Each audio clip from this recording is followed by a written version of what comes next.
नमस्कार विद्यार्थी मित्रांनो, या व्हिडिओमध्ये आपण सुतार पक्षाविषयीची संपूर्ण माहिती जाणून घेणार आहोत. असेच अभ्यासपूर्ण नवनवीन व्हिडिओ पाहण्यासाठी व्हिडिओला लाईक करा आणि चॅनलला जास्तीत जास्त सबस्क्राईब करून सपोर्ट करा.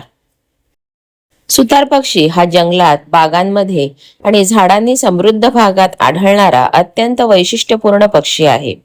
झाडांच्या खोडावर चोचीने जोरात ठकठक करत अन्न शोधणे आणि घरटे तयार करणे ही त्याची खास ओळख आहे. त्याच्या या सवयीमुळे त्याला झाडांचा सुतार असेही म्हटले जाते. सुतार पक्षी पर्यावरणाचा समतोल राखण्यात महत्वाची भूमिका बजावतो. सुतार पक्षाचे शरीर मध्यम आकाराचे आणि मजबूत असते. त्याची चोच लांब, सरळ, टोकदार आणि अतिशय कठीण असते. डोके मजबूत असून मानेचे स्नायू शक्तिशाली असतात.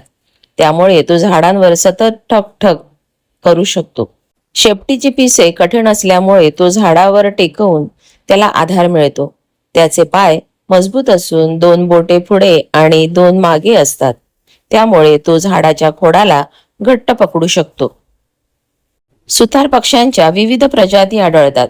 त्यांच्या शरीरावर काळा, पांढरा, तपकिरी, हिरवा, पिवळा किंवा लाल रंग दिसतो. अनेक प्रजातींच्या डोक्यावर लाल रंगाचा तुरा असतो. त्याची लांबी साधारण 15 ते 50 सेंटीमीटर पर्यंत असू शकते. सुतार पक्षी प्रामुख्याने दाट जंगल, बाग, फळबाग, शेतांच्या परिसरातील मोठी झाडे आणि डोंगराळ भागात राहतो. भारतात तो जवळजवळ सर्व राज्यांमध्ये आढळतो. जिथे भरपूर जुनी झाडे असतात अशा ठिकाणी त्याचे वास्तव्य अधिक असते. सुतार पक्षाचा मुख्य आहार म्हणजे झाडांच्या सालीखाली राहणारे कीटक, अळ्या, मुंग्या, वाळवी आणि इतर लहान किडे. तो आपल्या लांब आणि चिकट जिभेच्या सहाय्याने हे कीटक बाहेर काढतो. याशिवाय काही वेळा तो फळे, बिया आणि झाडांचा रसही खातो. सुतार पक्षी झाडाच्या खोडावर चोचीने वेगाने ठकठक करून सालीखाली लपलेले कीटक शोधतो. त्याची चोच मजबूत असल्यामुळे झाडाला फारसे नुकसान न करता तो आतपर्यंत पोहोचू शकतो. त्याची जीभ लांब आणि चिकट असल्याने कीटक सहज पकडले जातात. सुतार पक्षी झाडाच्या खोडात गोलाकार होल पाडून त्यामध्ये घरटे तयार करतो. हे काम तो स्वतःच्या मजबूत चोचीने करतो. मादी त्या घरट्यात अंडी घालते. नर आणि मादी दोघे मिळून अंड्यांचे संरक्षण करतात आणि पिलांची काळजी घेतात.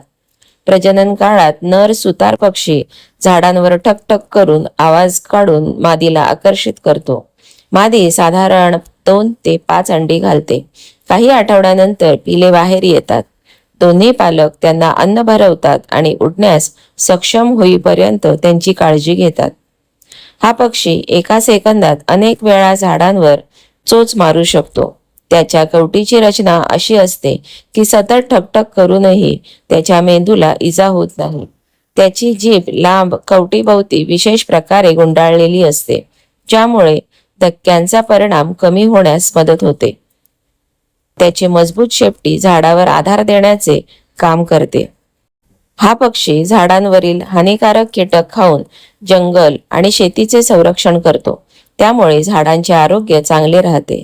त्याने तयार केलेल्या झाडातील पोकळ घरट्यांचा उपयोग नंतर इतर पक्षी आणि लहान प्राणीही करतात. जंगलतोड, जुनी झाडे तोडणे, वाढते शहरीकरण, प्रदूषण आणि नैसर्गिक अधिवासाचा नाश यामुळे सुतार पक्ष्यांची संख्या काही भागात कमी होत आहे. कीटकनाशकांच्या अतिवापरामुळे त्यांच्या अन्नावरही परिणाम होतो. सुतार पक्ष्यांचे संरक्षण करण्यासाठी जंगलांचे संवर्धन करणे, मोठी व जुनी झाडे जपणे, वृक्षतोड कमी करणे, अधिकाधिक वृक्षारोपण करणे आणि पर्यावरणाबद्दल जनजागृती करणे आवश्यक आहे. वन्यजीव संरक्षणाच्या नियमांचे पालन केल्यास या सुंदर पक्ष्याचे अस्तित्व टिकवून ठेवता येईल. असेच अभ्यासपूर्ण नवनवीन व्हिडिओ पाहण्यासाठी व्हिडिओला लाईक करा आणि चॅनलला जास्तीत जास्त सबस्क्राईब करा. थँक्यू.